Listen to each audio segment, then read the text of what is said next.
Hi everybody, welcome back to another episode of our Mystical Wellness podcast. I have a fantastic guest today. Our returning guest is Breakaway Ray, who is an author, an educator, tarot reader, and the host of the StarCard Podcast. He's also a motivator and inspirational speaker with a regular guest spot on the Typical Skeptic Podcast.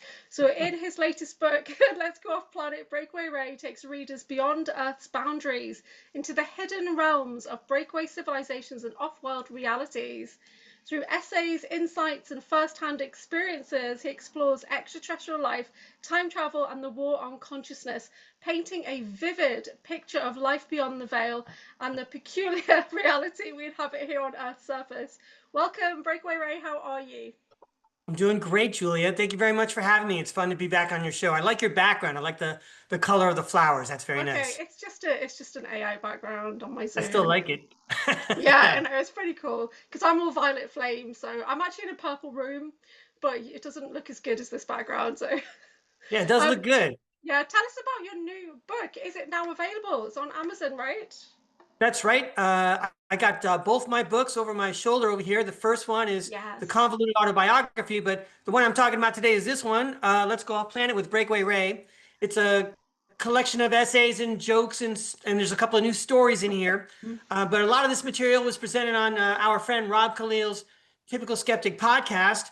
I want to give a shout out to that guy. He helped me redirect my life and change the world that I live in. So yeah, me too. Me too. He really is a mentor for me and a leader in our community. He really is. He's got no idea, of course. But he's really helped me out as well. So why did you call it Let's Go Off Planet? Where did you get that inspiration from, that particular title? Sure. I like how you ask about the titles of the books. I won't talk about the last one, but this one, you should be quite acquainted with the Let's Go Europe books. Let's Go Italy, Let's Go Greece. And I thought to myself, well, I'd like my book up on the shelf next to those. So Let's Go Off Planet.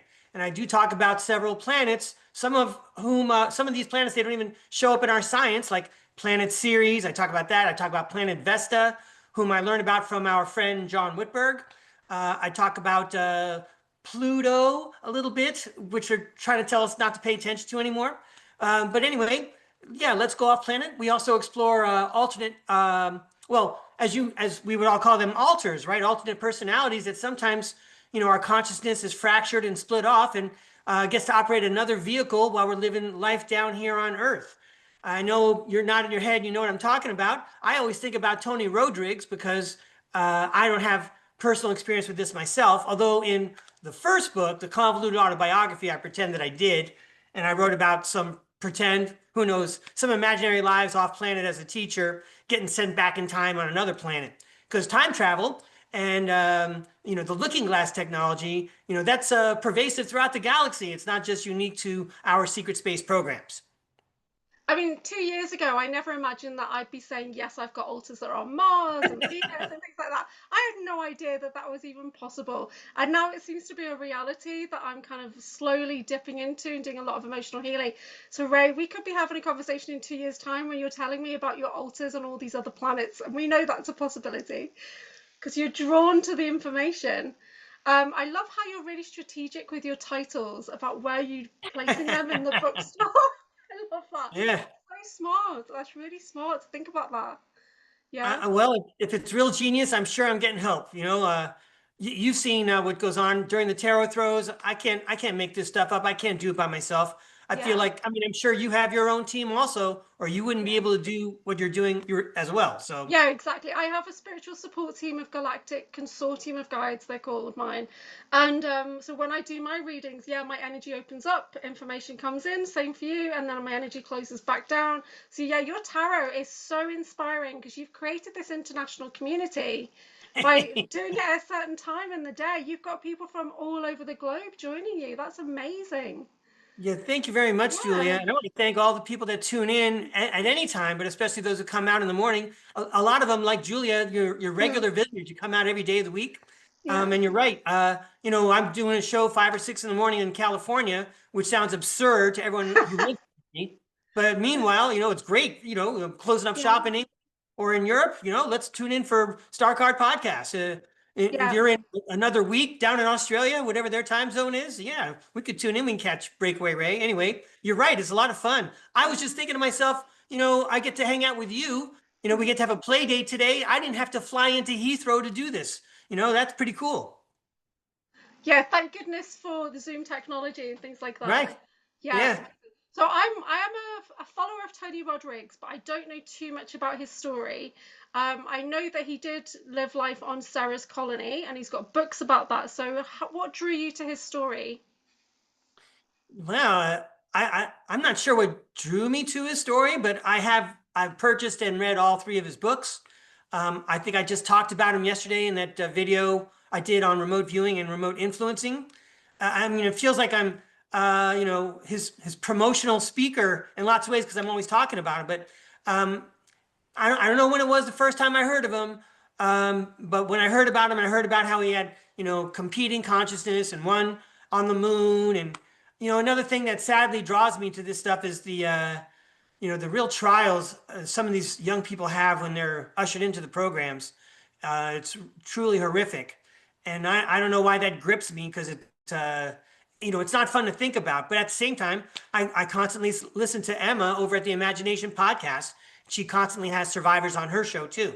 Yeah. Um, Yeah, I mean, the reality of the situation is that we're taken from birth, basically. A lot of the time, the DNA is mixed up when we're in vitro, and then you're taken from really early years. So I've got memories going back to 5 years old, 8 years old, and I've been told about other things as well.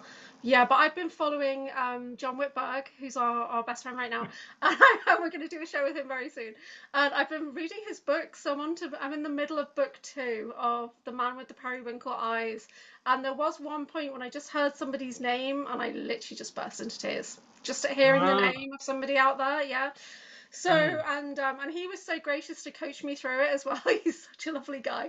And but yeah, so these people who are coming forward with these testimony, because it's not even stories, it's true testimony, yeah. and they're so strong to be able to document it. So what's in the book about Sarah's colony? Well, I suppose like the whole magical dynamic of you're abducted at a certain time. Let's just say 4:32 in the morning, and you're 10 years old, and then they take you, they clone you, they store your 10-year-old body, and then they take your cloned body, which has got part of your consciousness in it, and they do, mind control, courtesy of the CIA. Operation Grill Flame is one of the projects that Tony Rodriguez was in. And they mix it in. This would be old school, right? Because they do this digitally now, but back in the well in Penny Bradley's day up until Tony Rodriguez's day, it was physical torture. So they engaged in a lot of that, and then that opens up your consciousness. And so he was used as he was used like almost like a I don't know, a voice of God while they're in a plane carrying drugs over the border. Yeah. And that was down in Colombia. And then he was sold into slavery out on Planet Ceres. He worked in a retrofitted submarine. Um, and you just don't make up stuff like this. If you No. haven't been in a submarine, Yeah. you don't talk about how the doorway is framed in such a way that if you run really fast, you're going to bang and hit your shin every time. Yeah. That was like the bane of his existence when he was working out there in Ceres. And the Anyway, thing I can about keep on his going. testimony as well, it's like he has verified it. He's remote viewed. He's done the Yes, research into it. He's mapped yes. things out and he's literally clarified points on it. So it can't be kind of disregarded. It's insane. I was talking with John Whitberg on a show I did recently with David Purcell. We were talking about the different generations of soldiers and how, Yeah. like, say, Penny Bradley's generation, yeah, went through some really hardcore torture. I'm generation 7, supposedly. So there was still a lot of hardcore torture, but perhaps not as much as, say, Hmm. Penny's generation. David Purcell's generation 8, perhaps, so his is slightly less, maybe. But John Whitberg's generation 10. So by the time it got up to generation 10, it was a slightly different process. So it wasn't as in depth. So the people who came before us, they're lucky they're alive. I don't know how they're Right. alive, right? It's insane. Yes. So yeah, and I mean, my son is nearly 16, and people have told me that they've basically seen him in the future in the secret space program, and that's heart-wrenching. It really is. So I don't know what generation super soldier he would be, but just knowing that that's been going on this whole time and I had no idea, it just breaks my heart. It's just awful. So yeah, so so in the book, what are you referencing? What are you drawing on? Tell us something from the book. What can you From share? are you talking about my book or Tony Rodriguez's Yeah, book? your book. What's in My your book? book. Yeah. Sure. Yeah. Okay. um, hey, if Tony Rodriguez is listening, I invite you to, promote my book as well. This is my first time like trying to speak to him directly.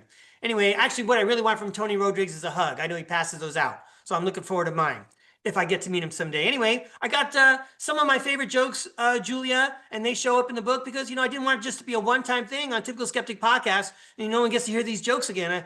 I spent a lot of time like typing them out and making sure every word was perfect. So if you like, I'd like to start off with the very first joke from July 4th, 2024. It's my dog man joke. All right, here we go. I just want to warn you that I don't have a normal sense of humor, so I might not get your joke. So just putting that out there. But I'm sure I totally get your joke. Okay. I think my jokes are not run of the mill either. Sometimes they fly over people's head. It's mostly a joke for myself, right? But anyway, I like to say I tell this joke John Whitberg style, as if I have a clone alter who's a teacher and he works on a spaceship orbiting another star. And he's got a roommate who's a dog man. So here we go with my dog man joke. Once upon a timeline, one of my clone alters is a teacher on a gigantic spaceship orbiting the Tabby star. This clone alter of mine shares a dorm room with a soldier who is one of the dogman species. He's a dogman. He lets me call him Fido. The point is, he comes when I call him. I have memories of this dogman soldier coming home from work every day. When I would ask him, "How was your day?" he would say, "Rough." That's so good. It's terrible. All right, thanks for enjoying that one. I got that one. Yeah, cool. Thanks for letting me share it. I love telling my jokes like this. Now more people get to hear it. Yeah. So I got another one here. It's about Chewbacca. The big Wookiee from Star Wars. Here we go. Here's a riddle. Why did Chewbacca grow a mustache? Because he wanted to look like his mother.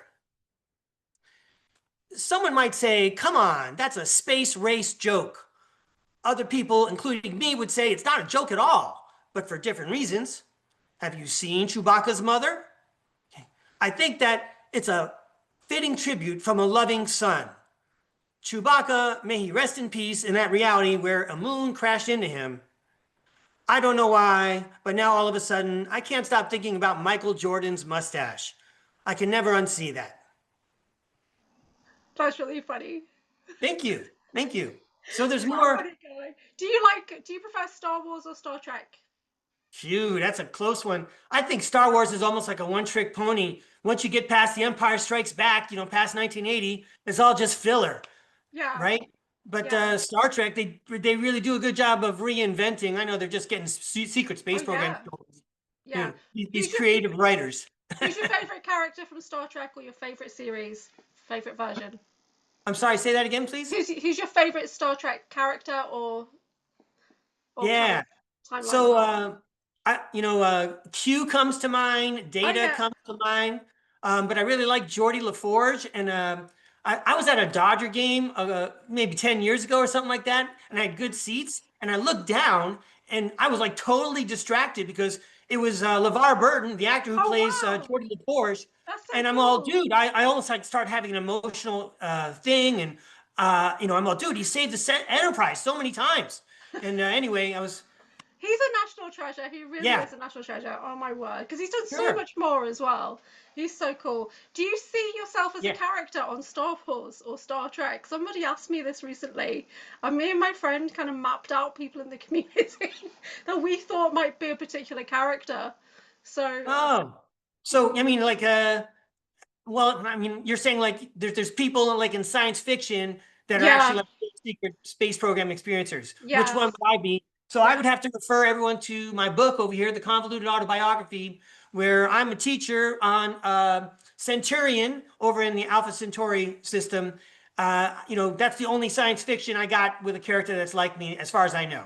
Okay, that's cool. That's cool. Yeah. Because I've got multiple things that are supposed to represent me, but when someone asked me about Star Trek, we decided that I was probably Major Kira Nerys from Deep Space Nine, which I thought I'd never really liked her, but it could be because like I'm like her in some other version, some other reality. I don't know. I'd rather be a different character, but You mentioned that you're like a librarian. That's one of your skills, one of your go-to as a characters. as a galactic record keeper, yes, I'm a Yeah, galactic yeah. librarian, yeah. And I don't see Kira like that, so I understand. Yeah. It doesn't But match up to there's me. other versions of me. There's super soldiers and scientists and diplomats Yeah. and other versions that I'm aware of. Yeah. Wow. There's a bit of everything out there apparently, and not so many clones now, but there were a lot of clones at one point. Yeah. Well, you can hardly blame them, right? Because you have so many skills they want to capitalize on. Yeah, that's true. That's true. Yeah. Anyway, what's your next joke? Yeah, sure. Let's see. Okay. So I've got one here. It's another riddle. Here we go. Here's a riddle. Why do Klingon males die before their female mates? Because they want to. I was going to make that joke about Draco males, but I know the network would never allow it. I'm not going to be the one ushering in disclosure with space race jokes. By the way, I'm pretty sure that there are Draco males out there saying, yeah, that little earthling, that little Italian-American earthling knows of the reality of which he speaks. I like Italian food, but I'm not going to eat that guy, not yet. Maybe he'll make some more jokes to save his life. These jokes make me laugh, and that's a feeling I would like to explore more. Meanwhile, I'm thinking the Draco females are also probably totally cool with it. They're probably glad I'm making sure everyone understands. And I think I made a bunch of off-world Germans laugh. I think I made a bunch of off-world Germans laugh when they were trying hard not to laugh because they're off-world Germans. Yeah, I've got alters that are off-world Germans. I get what you mean. As a Klingon, today is a good day to die, and if you've got a bad wife, that's any day. Yes, so it's really funny. I haven't heard that one. That's a good one. Oh, what else you got? Any more jokes or riddles? Yeah, I've got one more short riddle, and then I could tell you about the 2 new short stories in the book. Yeah, sounds good. Yeah. So here we go. It actually becomes, by the way, this riddle becomes like an ethical question about where does genetic material come from. But here we go. Once upon a timeline, a young gray alien asks an old gray alien, where do new gray aliens come from? The old gray alien says, new gray aliens come from a cloning tank. The young gray alien asks, yeah? Who inseminates the cloning tank? That's terrible. Yeah. So that really joke, by the way, some of those jokes I borrowed. I took a Gilbert Gottfried joke. That was a Gilbert Gottfried joke, and the other one was a Henny Youngman joke. Take my wife to eat. Ivan Teller recently confirmed that I have a ship that has my own crew of Zeta Grey scientists on it. Wow. So you never know, that could be the tank is right there, and that conversation could be happening on my ship. That's really funny. That's right. That's funny. Also, I've been talking a lot to John Whitberg lately about synthetics. Because you know Blade Runner. Have you watched Blade Runner? I have. I've watched both of them, the Harrison Ford one and the new one. They're both pretty good. And he was basically saying that there's a test that you can take. So, you know, in the movie, they're making they look human, but they're making them take the test and answer the questions and monitoring their retinal scan and stuff like that. So he actually got me to take the test. Wow. I failed the test. Are you saying you're synthetic? Oh, well, it came off that potentially, because my answers were very short and not very empathic, that yeah, I potentially could be. But I just, my emotions they're just not as well developed as some other people's, that's all. It doesn't mean I'm synthetic, surely. But I thought that was quite funny. So do you think synthetics are real? I think they're real, and I think it wouldn't make a difference. And in lots of ways, I feel like we're all synthetic anyway. I mean, we're looking like it's a living organism, but to people with the right technology, this is all just a machine. Yeah. And it's not hard to make. I mean, cloning's been around for millennia, so. Yeah, that's true. And Dr. Amir said basically that we've just been tampered with so much that we're just a machine, like you said. Yes, that's amazing. Yeah. So, yeah. Anyway, I'm sure we've all got alters who are in clone bodies or synthetic bodies or whatever somewhere. Yeah. That's what I think. I mean, I realize the position you're in, you're aware of a lot of your altars, and I'm not, but I feel like you say, in a couple of years, I'm going to be here, Yeah. and then most Who of the people in my knows? neighborhood are all going to be saying the same thing. Yo, Julie, I Yeah. just met 5 new people. What do I do? Yeah, So, who knows? I'm only aware of about 5 different altars, I think, right now. Apparently, they can make over 2,000. Um, right. yeah. 13 by 13 by 13. Yes, yes. So, but I'm only aware of a few. It's only a few different things coming in, and some integrate, and one was more like a higher self aspect. That kind of she sits next to me, like a co-host. Yeah, cool. So that was Angelique. So sometimes I hear kind of messages coming in from her, which makes me sound a bit nuts, doesn't it? So anyway, what else you got, Ray? Tell us Well, about the book. so I could tell you very quickly about in the book it's also like a tribute to Rob. There's some nice photos of me and Rob, and here's some good screenshots. Let's see, some of his artwork that he does for his thumbnails. But yeah, there's a couple of it's like a souvenir of 2024 of what went down. But there's two Yeah. stories in here. One is called Down Under, Down Under, Down Under, and it features a character named Sunshine, and she's an electrician who's being used in the underground. And as she does her work, she accidentally discovers civilization after civilization after civilization. And when she comes back up to the surface to go home, she's supposed to forget this stuff, but she's not forgetting it. So that's one story that's in there. And then there's another story about an artificial intelligence that runs a kitchen commissary, which learns how to use the food replicator to make a synthetic body that looks human, just like we were talking about. And then once he figures out how to do that, he has to go on the run because no one expected him to do that. And anyway, so there's two exciting short stories in there. And there's also some reader's theater at the back of the book too.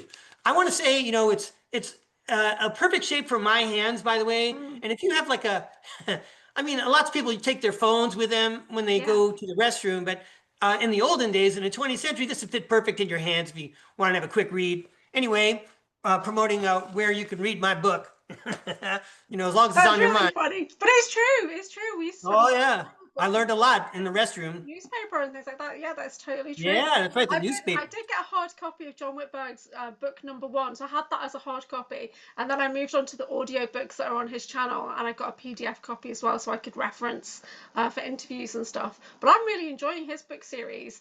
So yeah, so yours sounds amazing. It sounds very different to your first book, isn't it? Really different.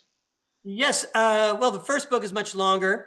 And this second book, Let's Go Off Planet with Breakaway Ray, it has numbers this time, page numbers. Oh, First book didn't have page numbers. that's always But it was, good. Yeah. yeah, but you could read it all out of order and you'd still get the big picture of what's going on. But now you can actually just go to StarCard Podcast and Mm. go to the Psychic Liz Cross playlist, and you can learn more about me than you ever wanted. And apparently I that's something that you did. did find a recent interview with you, and I thought that was really amazing that you put that interview out. So you're doing such good work with Psychic Liz Cross. How did you meet her? I met her by hiring her. I Okay. saw her on a show. I think I saw her on Rob's show. And I'm all, because I saw the Psychic Duck on Rob's show, and I Yeah. saw Sean Bond. Yeah. They also make appearances. I saw Margie Kay. I hired her also. But anyway, Psychic Liz Cross, Mm. her perception is crisp and clean, and it makes Yes. a lot of sense, and it strings together, a lot of disparate parts. So Yeah. anyway, I learned for sure. I'm learning a lot about podcasting from her as well as everything and where I'm Yeah. coming from. I'm not saying I agree. Like I'm at odds with my higher self over our game plan.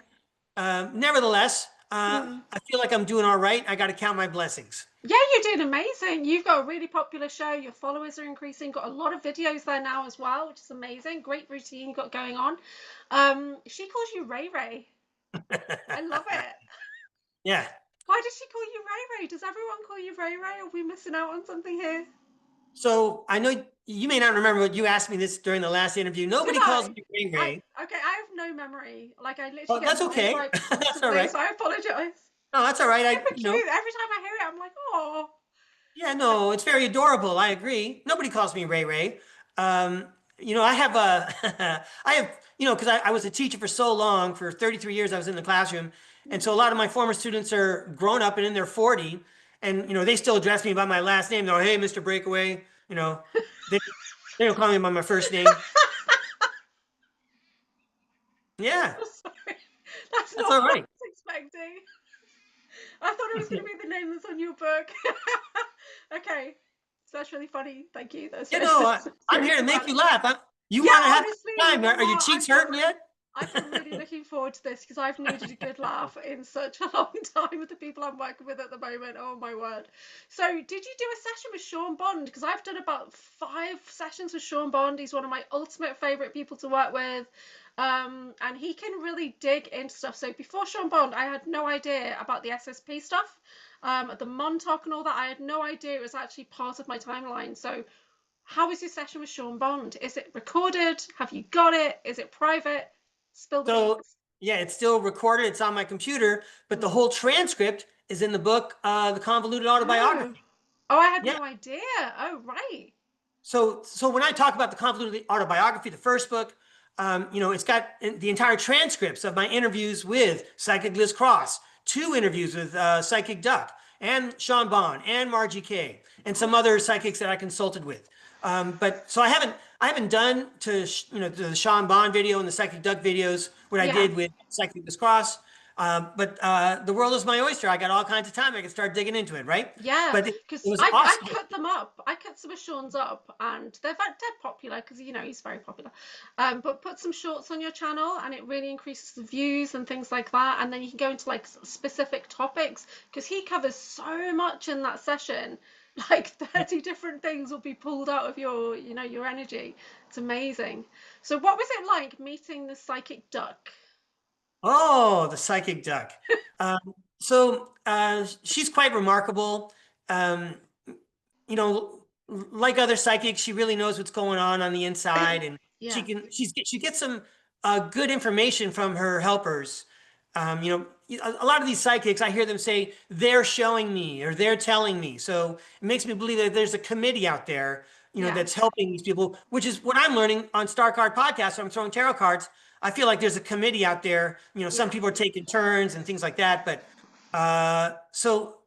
well, what can I tell you? It's all very intense when I'm consulting with these psychics. It's like I don't want to go to a counselor and spend mm, 10 years repeating and rehearsing. I yeah, want to skip ahead to the end. yeah, Why was this going on? What's it look like in the end? What am I supposed to be doing? How am I not focusing correctly here? yeah. And then if I mention something that's like on my mind, or they might redirect me and say, well, you should be paying attention to this part. And Mm. doesn't that make more sense?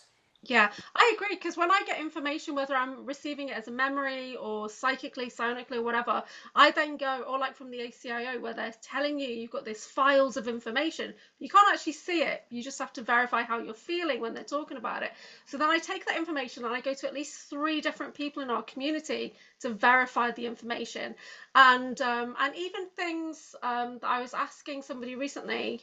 Ivan Teller, I was asking him things that Sean Bond had told me in February and March this year, and again it got verified again and again and again and again. So I do that as a process now, and it's been really helpful for me, and it's really helped me to kind of accept who I am, because that's the question, isn't it? Who are you? Why don't you remember what happened when you were a child and all that kind of stuff? Why don't I remember my childhood at all? I've got like 5 memories or something, and things that my sisters have told me. No idea what happened. So I'm in a process of discovery myself. So I totally, I see what you're saying. Yeah, amazing. So the So, other lady that you mentioned, I've not heard of her before. There's another psychic. Who was it? Margie Kay. Margie Kay. I've not heard of Margie Kay. So Margie Kay might be from I mean, she's still around, but her career spans a long time, and I think she's I believe she's former military. I don't know how long she served, but she's another psychic who says that she's like in contact with that fellow from Venus. What's his name? The guy that hung out with Eisenhower at the Yeah, Pentagon. Valiant Thor. Yeah, Valiant Thor. I know Valiant Thor. Do you know Valiant Thor? Yeah, a little bit. Oh, okay. Well, Not a lot. Not a lot. Well, apparently, her gifts blossomed under Valiant Thor's tutelage, if I'm remembering the story correctly. And, someone else, again, I probably saw on Rob's show. And, I took my situation to each of those psychics, and like you're saying, and you cross check and you take all the perspectives, the different camera angles to figure out what's going on. When you mentioned earlier about how we have a 13 by 13 by 13 cubic set of altars that we can use, it's hard for us to understand that in the first place, I think, because we only look like we're just one down here. But then I would suppose that it's okay for, I'm going to be positive about it, right? You see me do this before. It's okay for them to stretch me out to 2000 if they want to, because I'm so much larger than that, right? I'm so much greater. I'm so much more cosmic than just For 2000 lives. sure. Yeah, Yeah. we are not this body. We are a being Yeah. that is massive, bigger than the universe. Yeah, we really are. And when you work with Sean Bond like that, he talks about predators being the size of the galaxy. So taking your ego and making it a size of the galaxy to Yes. fight off a predator and stuff like that. But yeah, so I do access consciousness work, and a lot of that is expanding yourself out so that things become insignificant once you look at it from your higher perspective. Yeah. So you look at Right. things totally differently. So you have no judgments on it, no considerations, because it's tiny. So things that Yeah. would have bothered you before, when you step out of the body and really into your consciousness, it's a very different perspective. So yeah, I love that. That was a beautiful speech, Julia. It's perfect with the background. Someone ought to clip that so that they can remember. Well, I will. I'll That make little shorts of that it. ought to be a short for sure. Yeah. Yeah.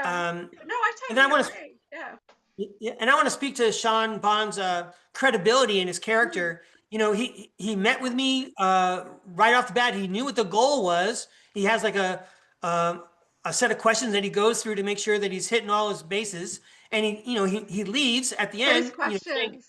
yeah. How much do So you love yourself was one of the questions. Oh, that got me, that one. I was like, out of 10, like, I don't know, like a 5 or so. I have no idea.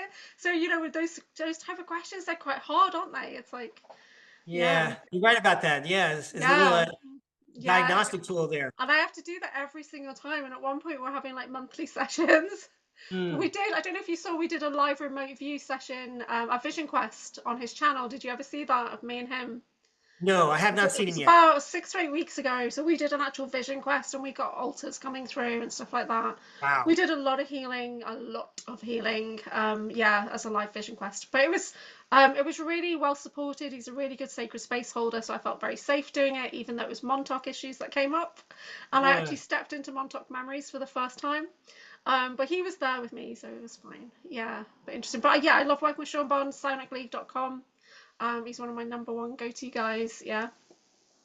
Yeah. Brilliant. Yeah. So do you do like a regular guest spot kind of thing with Psychic Liz Cross now? Because you seem to have quite a lot of interactions with her.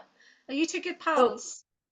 well, I'm glad it makes it look that way, but what I'm doing is I'm hiring her, right? I'm Mhm. I'm paying for her time, and then she sends me the video, and it's great to learn from. And then when I transcribe it, obviously I learn even more. But now I can take the 2 hour meeting and cut up some parts and share it on Yeah. Star if I think it's going to help other people. Yeah, I do the exact same thing with a lot of the Yeah. people I work with because I think it's important to respect their work.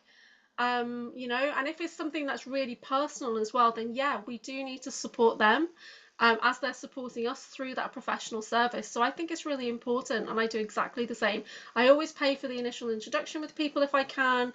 There's only a few people that don't charge at all because, they're in a situation where they can afford not to do that. But we all need to eat, and the universe wants us to be rewarded. So Yeah. when people first start out as a holistic practitioner or a counselor or whatever, they always struggle to charge for their services, and that's something that's taken me a while to get over. And I do try and have things like I've got a £6 a month subscription where you can meet with me 12 times a month in a group on Zoom. Cool. But that's like nothing at all. So I've got things that are like really tiny. Then of course I've got things that take up hours and hours, so they're a bit more as well. But yeah, I do the exact same thing. But you're developing that relationship with that person, and it really comes across in your videos. It's really positive. Yeah, you can see the process you're making as well. Do you do any like remote view work with her? Are you in her groups? I'm not in any remote viewing groups. If I'm doing any kind of remote viewing, I'm like doing it on my own. But as you know, remote viewing is more powerful when you're with a team, right? Yeah, it is more supportive when you're with a team. I don't always work in a team though because I'm quite random. She probably guessed. So I'm like off somewhere, and then the team leader's like, "Where are you? What are you doing? Why are you this person?" And one time I would I'd opened up a doorway and stepped through and left everyone else behind. Because I've got violet flame power, so I literally fired everything up, stepped through, and then then I got this call of, "Where are you? Get back here and open this door for everyone else." So I thought it was really funny. And when I said to her, "Well, what did you see?" I saw you as Saint Germain just walking through that door, and I was like, "Oh, okay." Yeah, so sometimes I mean, I want to be in the team, obviously, but my mind just goes off other places. I have no discipline. Definitely no psychic Liz Cross. Definitely not. She's amazing. Yeah, I would love to work with her. I'm gonna have to save up for that one and check her out, I think. There was somebody I'm trying to work with Ivan Teller a bit more at the moment because he can channel all these ETs. And we did a 30-minute session together, which was only $50. And he channeled like 5 different ET races in Wow. 30 minutes. And it was like Wow. bam, bam, bam. So he's like, "Where would you like to start?" And I was like, "Oh, wow. Oh, just started pulling out the questions." So yeah, but he was really good. He got a lot of verification on that, especially on an altar of mine who's on Mars. So have you got any information about Mars? Um, no firsthand information. No. Is it in your I, book I, at all, Mars? I'm sorry. Oh, in In my your book, book? sure. Yeah. Well, in the Convoluted Autobiography, that teacher from Centurion, he goes to Mars. But in Let's Go Off Planet, if you remember the King of Mars speech, which was Christmas Day, Hanukkah night, 2024, I give a big long speech about, not going to war on Mars and Yeah. how a certain person's being set up to be the king of Mars and how I'm saying no to monarchy. And so that Yeah. speech is in there. So where did it Because come from? Did you channel that?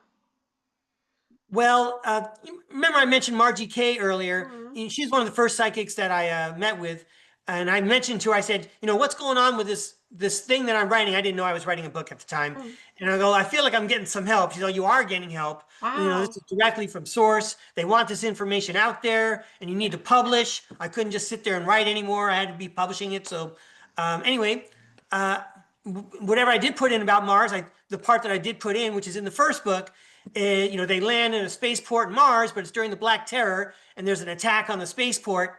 And I don't mind sharing this with you, but I'm a big fan of Arkeem Ra as well. I really enjoy his testimony. Anyway, so during that scene on Mars, when the main character, the teacher who was just rescued from Centurion, he's on planet Mars, a battle breaks out, and then his buddy, his handler, calls in a friend to help, and it's an Arkeem Ra character who opens up a portal and helps him through. So anyway, in that book, I take the test. I have a Daryl James character, got an Arkeem Ra character, I got a John Whitberg character, little Oh, diplomat right. guy, space station. Yeah. Right, because So John Whitberg's got a lot of alters, yeah. hasn't he? Yeah. He's an For, interesting chap. I'm sorry. He's an interesting fella. What do you think Oh, what should we talk to him about when we do a show together at the end of the month? well, before we went on the air, I'm thinking to myself, for sure, I want to ask him uh, I would give him the floor to speak about the Montauk children. I guess there's about 300,000 of them who didn't Yeah. survive. He doesn't And do that many shows on Montauk anymore, but there's maybe specific things you can ask because he's done a lot in the past. So when I did the show with him recently, that was the thing that he said he didn't want to talk about Montauk. That was the only thing. But he was okay. happy to talk about breakaway civilizations, absolutely Oh, anything okay. else. Yeah. Well, then I would ask him about, Yeah. Corellia, which I hear has good whiskey, that planet Corellia that he talked about. I Yeah. would ask him about, he's got a favorite planet that he likes. I think his child was conceived there. Oh, I wow. forget what it's Okay. called right now, but it's a very beautiful place. I'd like to ask him Yeah. about that. Yeah. Um, but yeah, there's so much to talk to him about. Yeah. That's why, Yeah. I've got like 2 pages of notes. I got to pick which Have ones. you? Yeah, I I know you're can't so wait. prepared. I'm not going to prepare anything at all. I'm just You going to don't have coast to. I it. got it I'm covered. going to I'll take coast care of it it. and just enjoy it. Yeah, Yeah, he's in cool. Thank Nepal you. right now. Yeah. No, it's going to be really cool. Yeah, so this book that you've written, is there anything else in there that you think the reader should know before they buy this book? Mm. Let's see. So there's not just speeches that I made on Rob's show, which is all before I started throwing tarot cards last March. But there's also my speeches that I make on StarCard Podcast. If you go to the playlist, you'll find the video section, and I've got Breakaway Ray, ambassador to the Mer people in here. Breakaway Ray, the bounty hunter is in here. That's about cloning also. So if you enjoyed those speeches, those presentations, they're in here also. The photography and the screenshots are all me. This is a picture I took on one of my night hikes. Um, Otherwise, look for me at Typical Skeptic Podcast this Halloween. I'm already asking Rob if I can get a spot. I Oh love showing up yeah, on Halloween. that'd be cool. I'm actually on Sunday. I'm doing some Oh, card wow. readings for the UFO group. So Cool. we'll see how that goes. I should hopefully be joined by Michelle from Earth Grid Rescue Mission as well. So I'm looking forward to that. I had a question that's just gone out of my head now. So yeah, I was thinking about your book. Hold on. No, I was thinking about your podcast. So your podcast is so much more than just tarot readings. It really is. It's like half of it is like an education. So we we sit down and we're learning something new every single day, and I love that. Especially when you do things like Tartaria, I think. Yeah, thank you very much for mentioning that. So I Yeah. start off the StarCard Podcast, usually the live tarot throws on the weekday mornings. I throw Cool. cards for everyone just to get your day going. And then I present some information that probably I used to teach Mm. all wrong decade after Oh, decade. And so now I want to like set the record straight, yeah. for example, I know we got listeners worldwide, the story in the United States that it was all like open prairie land, open forest land, just there for the taking. But no, my No. position is they were fully developed European style cities all Yeah. over North America, and no wonder people couldn't wait to get their hands on it. Yeah. So I'm Ah. trying to reshape everyone's view because if we know where we came from, we can better get a handle on what we're going to experience. Again, just like in a handful of years, disclosures Okay. around the corner. Okay, track back. So you're saying that when Yeah. they came and they went to the United States, well, what was there? It was already all developed by the Tartarian society, and they literally just So took ownership. Well, yeah, we would Mm. call that the Tartarian. I know that the name Tartaria goes along with it. It was a worldwide civilization. The Tartarian area was mostly in Asia, but I think there's a lot of names that have been erased in our history. They could be like there's a researcher named Michelle Gibson, and she talks about a Native American group that is the longest surviving cultural group in the world, I think, and it's recognized by a world organization. But even when she mentioned it in her video, which I just caught like this past year, I never heard of them before, and I don't even remember the name right now because they're so removed from our history, right? So there's lots of names for them, but the point is, these buildings didn't get built by themselves. Just because someone has an architect's name attributed to it doesn't say anything about the building company. I Yeah. believe that Manhattan Island was already fully developed. The civilization, they remove they do this all the time. It's like working in Yeah. an aquarium. You have fish in there, and now you don't like those fish anymore. You get them out and you put in new fish, and everyone, oh, it's a new world. We don't know what came here before us, but there's a castle for us to swim through over there, and there's a big rock over there, and we make ourselves comfortable in our new world. Have you explored your past lives? Well, thank you for asking because that refers everyone to another video at StarCard Podcast. Psychic Liz Cross and Breakaway Ray meet Sarah Adelia. I believe I mentioned this on your last show. Apparently, I have a past life as the fourth wife of James Jesse Strang. And I started talking about that in the first book, The Convoluted Autobiography. And I finished with that video at StarCard Podcast. And it answers a lot of questions. She was involved with polygamy the first time she got married. And then the second time she was involved in polygamy unintentionally. She was unaware that her husband had another wife. And so she was pretty cheesed off about matrimony anyway. I asked if there was a relationship between her perception of matrimony and the life plan created for me. And she's all, yeah. So that's why I've never had the blessing of being married. Perhaps it was part of my life plan, in part thanks to Sarah Adelia's work. Yeah, that's really interesting. So you've never been married at all. Maybe you're just meant to share this knowledge and get everything out there. Some of us are. I traveled for a long time. I did get married, but now I'm kind of moving into that old wise crone phase. I just want to be by myself with all my crazy theories and things like that. People thinking that I'm absolutely nuts, which is fine. I'm fully embracing it now. I really am. But there's things that are going on in my head that I would not have even imagined 2 years ago. That I'd be Right. talking about these things on my channel and stuff like that. So, but mystical wellness is very varied. There's a lot of magic. There's a lot of everything in there. But the secret space program stuff, yeah, that did take me by surprise. Yeah. So, what else would you like to talk about? Well, I don't know. I suppose that there must be some secret space program experience waiting for me to discover. Um, I got to say, I got a lot of trepidation about learning about it because, now you're dealing with someone else's emotions. Now, I got enough problems with my own emotions. Now you're Yeah, bringing in some other guys or ladies, whoever it may be, who knows? But yeah, at the same time, like we mentioned earlier, you just got to step back and realize there could be 2,000 of you. Hasn't bothered you before. Don't let it bother you yeah. now. So the way I think of it, because I've done a few diary videos, is I'm exploring and embracing the information I'm getting, feeling into it to see what feels right. So when it comes to things like alters and that kind of bleed through, and some of the bleed through is from parallel lives and universes, it's not even from here. It's other Yeah. contexts of existence and stuff like that, which that's taken me a while to get my head around. And but it's kind of like some things really affect you emotionally and other things are very detached, but it's the same soul, same eternal soul. So for Yeah. me, it was finding out that I had so many clones that each had like a drop of my eternal soul in it. But then say me here is the primary, like the template, so that I've been like duplicated everywhere, but there's a little piece of control of me, little soul drop that's in each of them. So that was a bit of a mind mess, that one. But the altars, not so much, because once I got that recent one back, I realized that my eternal soul had kind of split into two. So I was here on this timeline, and Angelique was here on the other timeline. So I had like, so think of your higher self as splitting off. Yeah, so we're still together. But then recently I was working with Igron, the conscious plasma being that Eva Pico has developed and created, and No, don't know. he was able to merge us back together. So Oh, it was wow. amazing. Yeah, so that was been really, really cool. So she's separate from me, but we're still from the same eternal soul. But we can communicate. Is how it feels like she's a piece of me. Whereas when I've had other alters come back and I've kind of called back that soul essence, it's kind of melded into my mind like a puzzle, like ding, and gone into the mind. So any information, any skills, whatever would be accessible, and that one's then gone. Basically, it's had to die off because I've called back the thing that fuels it. In a way, is how I think of it.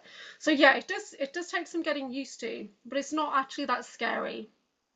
Yeah, there are scary things there when you start to acknowledge things in the programs like trauma twins and bonding and things like that. That's where the fear and everything is held, and a lot of that's held in your heart center because your body knows. Your body Yeah. knows it's been through all these things. So it could be the work I do when I do the Akashic record, card reading and weaving. I'm actually looking at energy that's held across time and space that's affecting this body now. Yeah, so it could be fear comes up and you're thinking, well, I'm not afraid of anything. But there's another version of you, there's an essence of you that is holding that fear and it's bleeding into this timeline. So then I work to release, to heal, and then anchor something positive in its place. So I do the work in a very compassionate way. Yeah, but it comes up, there's so many things that come up all the time, and we just clear and we anchor, clear and anchor, and soothe through the whole timeline. So changes I make now ripple out and affect my whole echo chain of clones and everything. Yeah. So yeah, sorry. I never thought I'd ever have conversations like that. Right? So it's like, what? Yeah, and I'm I, learning so much actually from working with John Whitberg, and he is a really interesting guy, an amazing resource, and his capacity to hold 80% memory from his alter Kyle is unbelievable. And I'm hoping to have a conversation with Kyle at some point. I'm not sure how that's going to work. But yeah, but don't be worried if you think that maybe there are other versions of you out there, because you're that eternal soul, really. Yeah, so the eternal soul is having all these different experiences, right? Yeah, yeah. yeah. So, but I've done loads of diary episodes of me kind of feeling into what this looks like when you're receiving this information and the healing of it and then moving forward. I've done loads of information about that on my channel.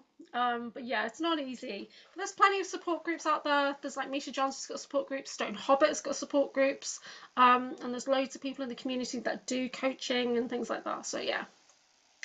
All Anyway, right. So, yeah, this is why people need to subscribe to your channel. I mean, I hope everyone yeah. was listening very carefully. Everything Julie was just saying, that was awesome.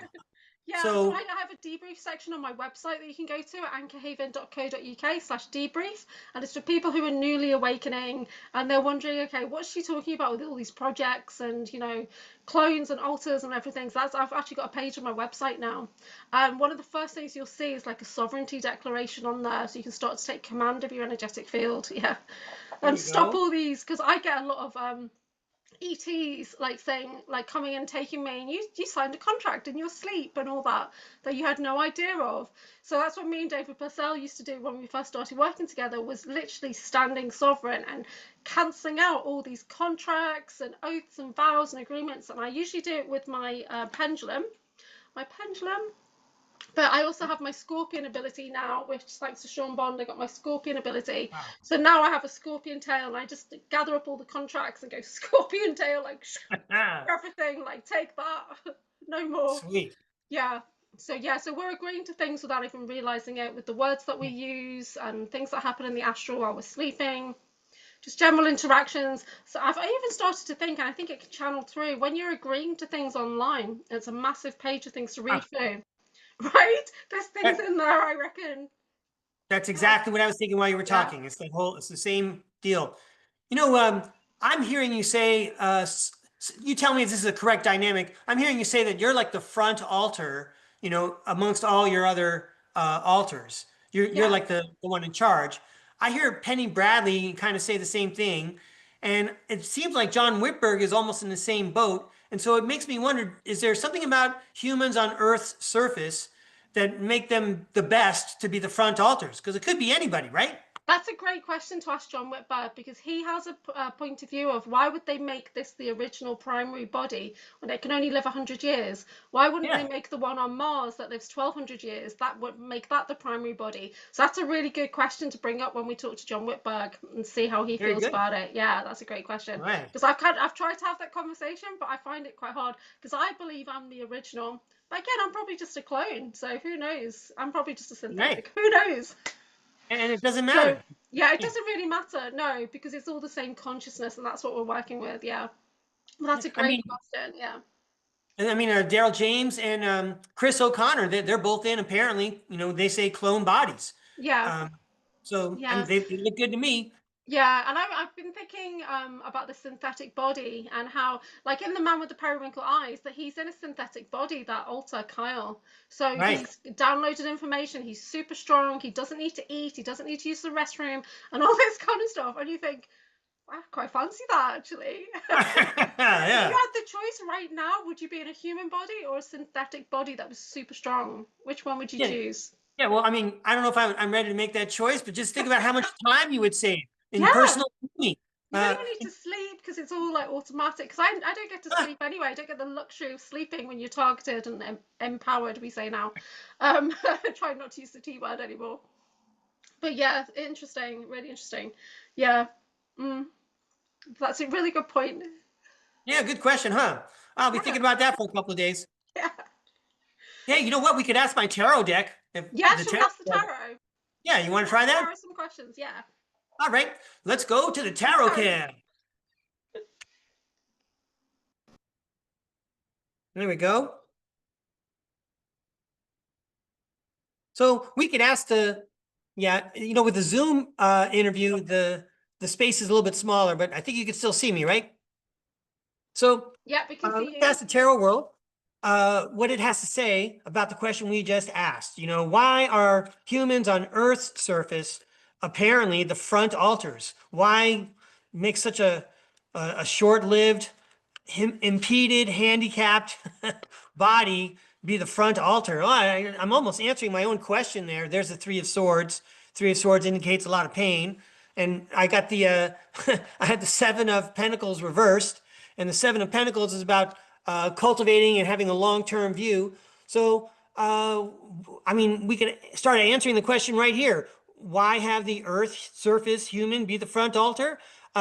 They're under a lot of stress, and they're not worried about expanding their consciousness. They're just trying to survive. They barely have time to think of long-term, because they only live about 100 years if they're lucky. So anyway, that's one way to look at it. That's a start. And why don't we invite the tarot world to go ahead and finish off the ninth sentence? Throw a few cards. Thanks, tarot world. Clearly, you're paying attention to what's going on. I know the tarot world is with me like all the time when I got the deck in my hands.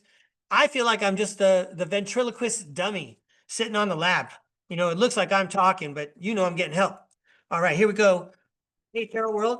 A final comment on Why Earth surface humans get to be the front altars. All right, okay. And one more. Let's see what happens.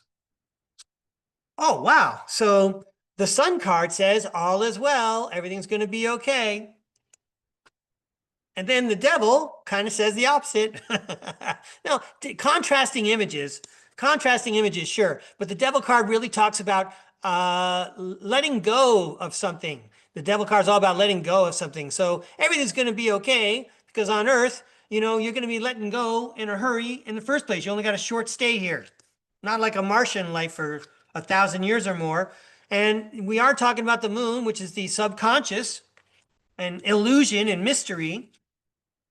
Here is the Six of Pentacles, which is giving and taking. And then the King of Wands is the big picture. So why have Earth surface humans be the front altars? Everything's fine. We let the body go in a hurry. We hold on to the subconscious. We give it to somebody else.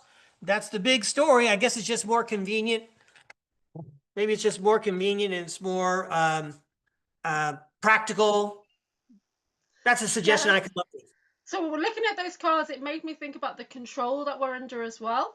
I'm just going to pick a card from my Akashic deck and see. I don't know if it's going to help us with that question, but let's have a look. This is quite interesting. So the first card I got was Fun and Joy, which is pretty much like your sun card. Yeah, that's right. That's right. Deck, yeah.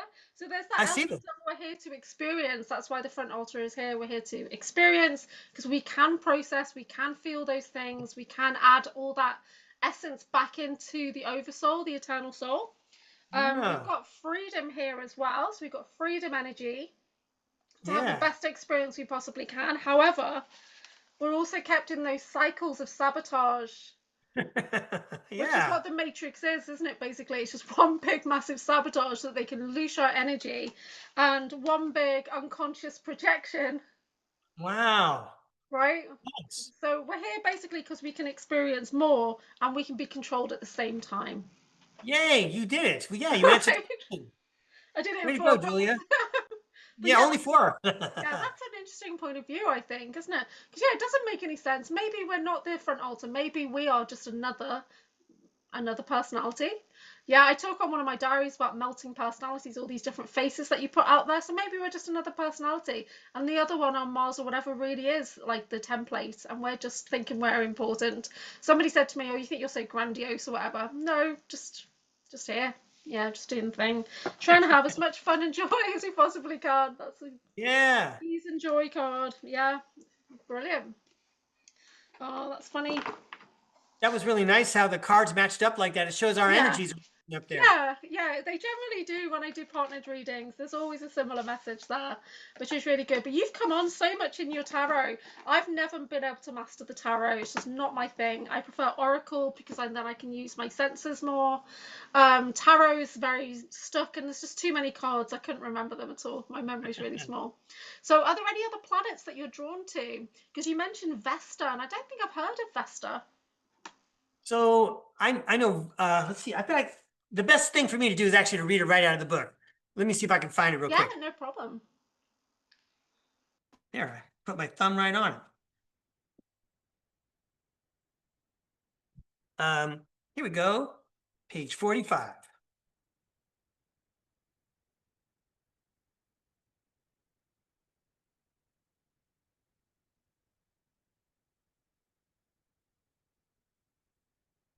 Planet Vesta is a very short paragraph, but it reads, oh, you know what? I'm going to need my glass. Hang on. Planet Vesta is in the asteroid belt. It is 100% owned by the Germans. It is sovereign territory purchased from the Draco. It is a planet that has been hollowed out, perhaps thousands of years ago. A lot of the politics in this solar system come from policies issued from Planet Vesta. Not only do we on Earth not know about Planet Vesta, but other German worlds also do not know about Planet Vesta because the average off-world German isn't really supposed to know about government leadership. So it's a planet so secret, even, the Germans that it masters, that it governs, most people don't even know about it. Yeah, and people who are like off-world colony, they don't even think that Earth exists anymore. They think it's all wiped out. Yeah. Right from the cobalt bomb. Yeah. Oh, interesting. I didn't know about Have you, that. That's you really cool. uh, No. So I don't know a lot about me off planet. I only know that I was in Anchorhaven, so I was on a ship potentially with David Purcell. That I'm on Mars. I'm some kind of diplomat there. And then John Whitberg's got a memory of me getting temporarily assigned to him in a spy unit on some wow. planet. But it's just, and I've got like two little memories, one of him in a classroom and one of him just like maybe giving me orders or something. And then I tried to tune into that recently and kind of saw myself in a square and like just sitting outside monitoring people, like I was looking for somebody. That's about it. The latest recall I had come in was from Newskin when he was on Typical Skeptic. Yeah. And I had an activation in my mind and I had memories come in about him. And I was a scientist on a ship, and he was there, and I was a soldier, and there was something wrong with my arm technology, and he was repairing it. So it was different alters, but still him. And then Ivan Teller confirmed that, as I just mentioned, the person who I had an activation from recently, he said that we were both from Andromeda. So, and we had, and Dr. Amir confirmed that we both had soul codes of each other, so a piece of each other's puzzle that we transferred in that interaction. Yeah, Wow. so it's a really interesting dynamic, though. It's not a comfortable dynamic. It's a bit like me and Drago Reed. It's not very comfortable because we've had like shared experiences in the past that were perhaps traumatic with me and Drago. So that's not a comfortable connection. But we respect each other, of course, and he's like alpha soldier and I'm like a beta soldier to him. So there's like a loyalty there, but other than that, yeah, I don't know. But he's coming to the UK. We've got UK Disclosure Conference in December, which is Miles Johnston's creating with his Basis projects. People can go to basistv.org. And there's some fantastic speakers from the US and from Europe and from the UK coming. And I'm just volunteering and helping to support the event. But I might get to speak. If they do have an SSP panel, then I might get to join in on the panel. Just depends on the timing because there's just so much planned in. So much planned in for this weekend event in December, so it's dead exciting. Yeah, Drago's coming to that, so is Brad Olson, and so is Ida Farhat, and who else? Randy Kramer was meant to come, but he's been Wow. grounded, so he can't come. He can't leave the US now. He's actually been grounded because of whatever's going on over there. But Dr. Amir is going to be there from the UK, and there's some really great European and UK speakers. Yeah, so it's going to That's be going to very be down in fun. London. It's actually going to be in Pewsey, which is in Wiltshire, which is like near Glastonbury. So it's around the Glastonbury area. Yeah, it's a good size event actually, but it's mainly talks. It's like 2.5 days of full-on lectures, starting on the Friday with Drago Reed doing like a 3-hour lecture. Wow. Yeah, it's going to be amazing. So I've booked a hotel. I'm really excited to spend time with everybody and just kind of connect like a SSP reunion or something. So it's going to be That's really great. fun. Yeah, Yeah, it's going for to be so sure. awesome. I Because I can't wait to want, see the videos. yeah, I wanted to go to the, well, it's going to be put on Basis TV. It's getting Oh, okay. recorded like a proper TV studio. Okay, good. Yeah, so it's not like, like the Full Disclosure Now conference in July was amazing, but the recordings were not like a TV studio. This is a full-on professional TV studio set up in that village hall, basically. So Nice. Miles is just unbelievable the work he does. He's so cool.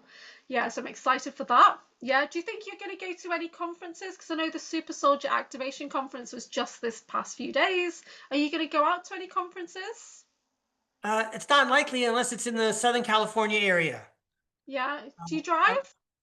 I drive. I have a car, Yeah, but I'm not anxious to get on a plane okay. and stay in a hotel. Anyway, because of the convenience of video conferencing, I Yeah. can do what I want from here. It'd be great to get you out to a big conference so that you can have a stand and do your books, and maybe do Yeah. workshops or something at some point. Have you Well, I tell you, what I really want to do is like I'm a master of ceremonies. I wouldn't be able to just be able to sit on the sidelines. You got to give me something to do, or I'm going to be Yeah. bored. So you might as well like say, yeah, Breakaway Ray, here's the microphone, MC for us. Yeah, You that would know? be awesome because I love Yeah. organizing as well. I like to be on the crew, so I do like shamanic festivals and stuff like that. I Right. just yeah, so so I prefer because otherwise, what are you doing with all your time? You might as well be like digging in and helping organize or whatever. Yes. You as an MC, because Robert Typical Skeptic was looking to have a conference of some kind. So you as the MC, I think you've already got a job there. I think you've just volunteered. That'd Yeah, you know he's definitely going to give you that job if you mention that. If be he watches cool. this, Yeah, I'd go yeah. for it for sure. Yeah, for sure. Have you ever been to Mount Shasta? I've never been to Mount Shasta. Do you think you're going to go?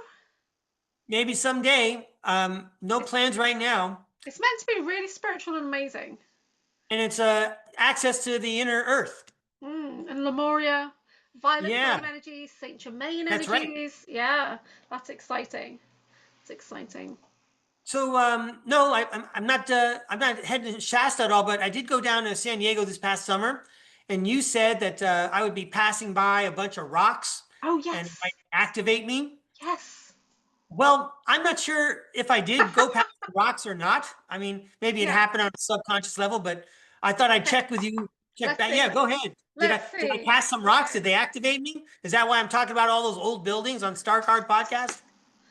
So I'm just going to do the reading of what are you doing well, what do you need support with, and guidance, so we can just see if we can get a general idea on that. Yes, okay. So trust and faith card has come out. So this doubt of having, was I activated, was I not? I'm not too sure. Pretty sure you were. And they're asking you with all that pink energy to be a bit more compassionate and kind to yourself. Yeah, so you're making the progress exactly as you should. There's nothing more you need to do than just follow the fun, follow the joy, yeah? All right. So that's what you're being praised for. As you move forward, it's growth and up level. So if you didn't have the activation already, it's definitely coming. It's definitely there. It's possibly it's suspended into your energetic field and just needs to be allowed to release at the right time. So when you go to bed, just, you know, kind of palms open and just say, okay, I'm ready to receive any cosmic healing, any upgrades, or any activations that I'm meant to have for me right now, please, for the highest good and harm to none. So you just say that, and anything that's pending will come in. So you know Phil Barrow, the wizard from Manchester. Yeah. Yes. He kept sending me Emerald Order upgrades whenever he came on Typical Skeptic, and I never felt them because they were stuck in like the cosmic bank because the body wasn't quite ready. And then I went on an access consciousness training day and my energy was cleared and bam, I got them all in one go. Oh. I had an out of body experience. And I Whoa. saw that there was a guide either side of the partner who was like, she had her hands on my head, and there was like two Lemurian or Palladian guys, probably Palladian and Arcturian, yeah.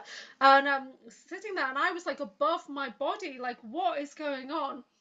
And there was just so much emerald light coming in, and it was really blissful, really lovely. But I got like three massive downloads in one go. So yeah, it comes in when you're ready. So I always used to be the person that was saying, when's it my turn? When's it my turn? Oh, I had my turn at one point and I just wasn't ready. My body nearly had a heart attack. Yeah. Mm. Yes, and Wow. that was working with crystals. That was working with crystals, master level crystal healing, that was. And I went out into another galaxy. Wow. Yeah, I separated from my body, but I could still be in the body, or I could be my like galactic self at the same time. Yeah, it was insane. I came back into the body, was like, okay, I'm not ready. I'm not ready.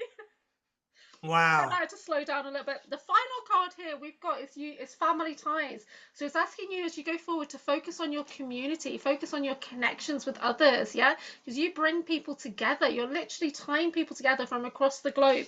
So you're literally like this strong oak tree in the middle here. That's you, that's your Cool. role, yeah. So you are ambassadors, definitely comments. You're an ambassador, and of course an educator sharing all this amazing information, but you are, hold on. Okay, I'm getting it's Syrian energies, so the Syrian star system. Does that make sense? Okay, so I have a lot of when I did that session with Ivan Teller and I asked for the Syrian guides to come through, the energy was so high vibe Okay, and this is why you're very high vibe all the time. Yeah. Okay, because it's that Syrian energy that's there, which is amazingly powerful. Out of all the ETs Ivan channeled for me in that 30 minutes, the Syrian energy was the highest. I actually have a Syrian seal. You can't really see it here, but the triangle, if I can get The it. triangle. Okay. Yeah, There it is. the triangle one. Okay. That's called the Syrian seal, and that was channeled by Patricia Corey. And it's a galactic shield, and I have a Syrian tattoo. And that was before I even realized about the Syrian connections for me. So I think you definitely have Syrian connections for sure. So you're bringing everybody together. But as a diplomat or an ambassador, you generally have a lot of different starseed lineages anyway, so you can talk to anybody. Right. Like Yeah. type blood, type O blood, right? I can give to everybody. Yeah, I'm also O negative as well. Yeah. Give to anybody. Amazing. This has been so good, Ray. Is there anything you wanted to talk about before we finish? There was something on the back of my mind, and then I lost it. Oh no, what I wanted to say was, remember how you talked about how Phil Barrow sent you those emerald gifts, Yeah. and then when you finally received them, I was thinking to myself, gee, Julia has to write a thank you card to Phil Barrow. Well, me and Phil, we're good pals, but we're not working Yeah. together at the moment. But yeah, so I had a healing session from him quite recently. He does these afternoons with the Heal Teach Love gang. So Deb and Rick Purcell and Phil Barrow get together, and they do an afternoon of healing. And so I said, "Oh, can you just clear my house and clear anything out my body?" And they were like, "There's a big snake under your property." And I was like, "So what?" There was a massive basilisk-sized snake under my house in the ley line, and Deb said it was as big as a New York City skyscraper, and Wow. it was pregnant. Oh. So, and it had just been drawing on my light energy to basically fuel itself up. And so yeah, so I get a lot of snake attacks from the Naga and the reptilians and stuff like that. So, but Phil Barry slayed it because he's a badass warrior. He absolutely slayed it, chopped its head off. Wow. So yeah, insane. So yeah, so I still do things occasionally with Phil, and he comes on Typical Skeptic, and he's always a good, really good healer. Highly recommended. Yeah, good spiritual warrior. Could you please pull me a couple of tarot cards? Is that okay? Sure. Yeah. Of Personally, course. yeah. All right. Thanks for asking. Hmm. All right. So I want to say thanks to Julia for having me over to play. And the Tarot World also enjoyed our visit. So I'm sure the Tarot World has a fun, inspirational, pertinent message for Julia. We talked about so many interesting things. Julia's going to cut a lot of clips out of this video. It's going to help a lot of young people learn in a hurry. But how about a few tarot cards for Julia, please? Way out in the UK. Thanks for inviting me over. I learned so much today. Can't wait to watch the video myself. These cards are for Julia. These cards are for Julia. Thanks for having me over, Julia. You're thinking about the tower card, I know. All right, let's check it out. Let's see what happens. All right, the Three of Cups. We're celebrating. We had a good time today. The Death card talks about endings, beginnings, and transmutations. So, I mean, in a way, it's almost like the tarot world saying, I mean, in one way, thanks for a good time. It's the end of the show. The Moon talks about the subconscious. And the Seven of Wands talks about a challenge. Well, I mean, if this is specifically for Julia, I would say the tarot world is celebrating the way your progress with the war on consciousness is shaping everybody else's perception of the subconscious and how we live our lives and where we are in the cosmos. And that's a big challenge that you've taken on. And the Seven of Cups talks about having many opportunities. You covered a lot of subjects. This is a total example of the breadth of your attention on all the different things that are impacting humans on Earth. In particular, the way you address them here on your health and wellness podcast. Anyway, I liked that reading. I hope you liked it too. Yeah, that was brilliant. You're so right. I always think about the tarot. The tarot card. Tarot card. Tower card. I'm like a walking tower card. That's right. Brilliant. That was so good. Thank you. This has been great. Let everybody know how they can connect with you and generally what time you do your podcasts and things like that. Yeah, thank you. So I'm the host of StarCard Podcast. My name is Breakaway Ray. I put the Ray in Breakaway, and I do my morning shows about 6 in the morning on the West Coast here in the United States. Again, we throw cards right at the beginning for everyone tuning in whenever they catch the recording. Then I give a little lesson, give people another look at the reality around us. And then I do audience readings. You have to be a subscriber to get an audience reading. We have a fun chat, as Julia mentioned. We got people from all over the planet writing in English. That's the language we're using, but we welcome everybody if you want to come check us out. And then I think I sent some links about the books where you can get them at Amazon. Yeah, But at I'll the link last, them below. Yeah, no and problem. then I think I sent one link. Like if you go to StarCard Podcast, there's a video I made called StarCard Sentience and Tarot Talk. Tarot Talk and StarCard Sentience. You know that shows me and the tarot world at the same time, teaching you what I know about tarot cards. It's another example of me being the ventriloquist dummy and the tarot cards being the ventriloquist. Tell me what to say and stuff. So anyway, it's been so much fun, Julia. This is only our second show together. I Yeah, can't wait to do it again sometime. We're going to do it again at the end of October. we We have are. another We are. friend. I can't wait. It's going to be so Yeah, it's cool. going to be our first co-host show with a guest. It's going to be Yay. so good. I'm really excited for it. Thank you so much. Thank you, Julia. All right, I'll see you around. I'll talk to you later.